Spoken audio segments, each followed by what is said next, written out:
Abnormal firmness or a depression in the muscles, as we see in the horse on the right, might reflect fibrotic myopathy, which results in a characteristic gait of the walk when the cranial phase of the stride is abruptly stopped and the foot moves backwards before the affected hind limb is placed to the ground.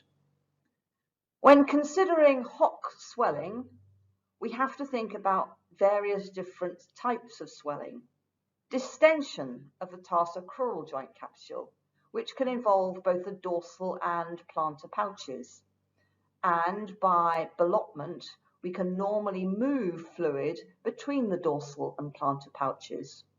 This must be differentiated from periarticular soft tissue swelling, and periarticular soft tissue swelling should be differentiated with swelling which is maximal over the collateral ligaments of the tarsus, bearing in mind that the orientation of the superficial and deep collateral ligaments is different. With respect to distension of the tarsocrural joint capsule, the most common causes include trauma resulting in synovitis, osteochondrosis of various forms, and here we see radiographic evidence of 3 different forms. One, the lesion on the distal axial aspect of the medial aspect of the tibia, and to the right of that, large fragmentation occurring at the distal aspect of the intermediate ridge of the tibia, and then in the bottom right image, fragmentation of the distal dorsal aspect of the lateral trochlear of the talus.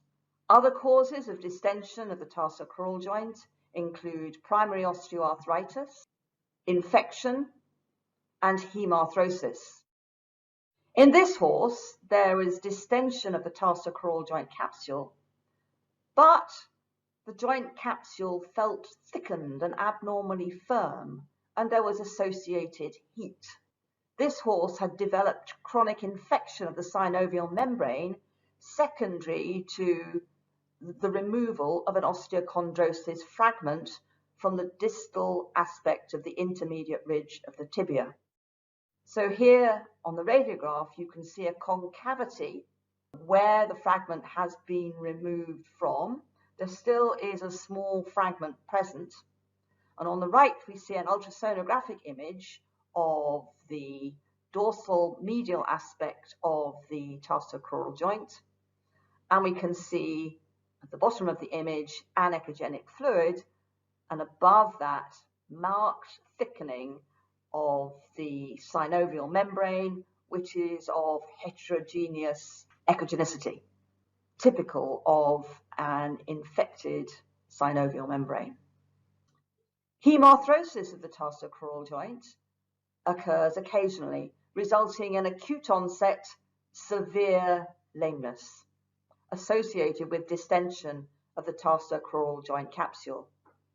This can occur as a primary event, or it may occur secondary to synovial proliferation, or very occasionally a fracture. Typically, the synovial fluid is echogenic, as we see on the right, rather than anechogenic. It has a rather swirling appearance. There may or may not be synovial membrane proliferation. Lameness rapidly resolves, particularly if the blood is drained from the joint. This is a 7-year-old warm blood show jumper which had an acute onset severe lameness, 8 out of 8, 2 weeks previously. Now there is distension of the tarsocrural joint,